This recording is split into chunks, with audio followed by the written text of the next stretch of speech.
Brought to you by TechnoSpark 20 series smartphones.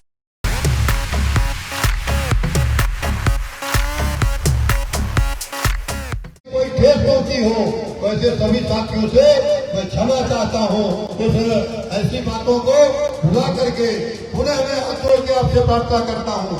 नाराजगी होगी, हम दूसरे आज ले कल ले परसों हम दूर कर सकते हैं, माफी मांग सकते हैं, लेकिन वोट निकलने के बाद 5 साल तक आपको पश्चाताप होगा और पार्टी का भी नुकसान।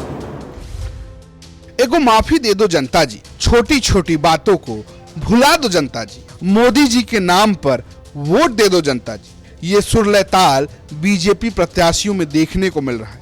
क्या एटा क्या वादा। बीजेपी प्रत्याशी मंच से जनता से माफी मांग रहे हैं, कह रहे हैं आप वोट देंगे तभी तो बीजेपी 400 पार जाएगी। अब बांदा लोकसभा के बीजेपी प्रत्याशी आर.के. सिंह पटेल को ही ले लीजिए। गुरु अब सांसद जी टिकट पाए हैं तब से दिक्कत बढ़ गई है। आरोप ये कि 5 साल जनता के बीच आए नहीं, अब टिकट मिल गया तो सोच रहे हैं कि माफी मांगकर सब कुछ निपटा देंगे। मैं भी इंसान हूँ, 5 साल का कार्यकाल मेरा रहा है। मेरी कोशिश रही है मैं सबका भला करूं और हो सकता है जाने अनजाने मैंने किसी के साथ कोई दुर्व्यवहार नहीं किया और किसी को लगा हो आर.के. पटेल ने कभी फोन में कभी बात में उसको ऐसी कोई ठेस पहुंची हो तो ऐसे सभी साथियों से मैं क्षमा चाहता हूं। तो ऐसी बातों को भुला करके पुनः मैं हाथ जोड़ के आपसे प्रार्थना करता हूं। मन से माफी मांग लिए तो मीडिया ने भी पूछ लिया, नेताजी क्या हुआ कि माफी मांगने लगे आप? तो फिर से माफी मांगने लगे मोदी राग अलापने, कहने लगे कि मोदी जी के लिए ही जनता हमें माफ कर दे।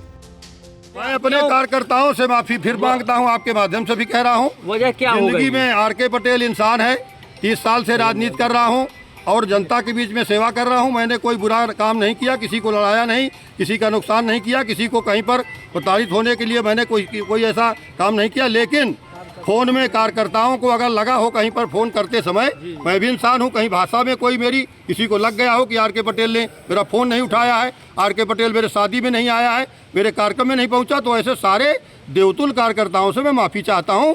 इस ऐसे छोटे छोटे मुद्दों को माफ़ करेंगे। मोदी जी की लड़ाई को लड़ करके फिर से प्रचंड बहुमत की सरकार बनाना है, इसलिए ऐसे तमाम देवतुल कार्यकर्ताओं से, आम जनमानस से भी, जिनके काम में हो सकता है ना आया हूँ, नुकसान तो नहीं किया, लेकिन अगर कहीं किसी के काम नहीं आया, किसी ने बुलाया है नहीं गया, किसी का कोई काम रह गया हो, ऐसे साथियों से पुनः मैं माफ़ी मांगता हूँ। पुनः आपके माध्यम से भी कहता हूँ कि इंसान हूँ मैं भी, और इंसान हो सकता है कहीं कमियाँ मेरी रह गई हों।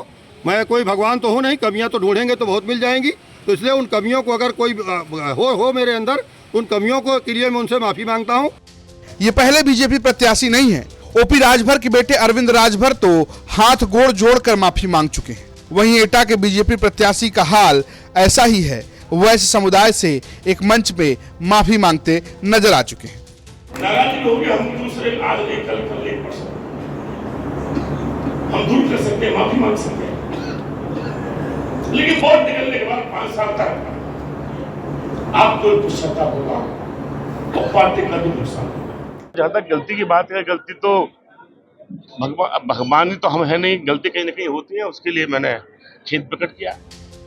अब बीजेपी प्रत्याशी ले दनादन माफी मांग तो रहे हैं, लेकिन देने वाली तो जनता है। दिल करेगा तो माफ करेगी, नहीं तो लोकसभा से साफ करेगी। आपको क्या लगता है कमेंट बॉक्स में जरूर बताइएगा। बांदा से सिद्धार्थ गुप्ता की रिपोर्ट, यूपी तक।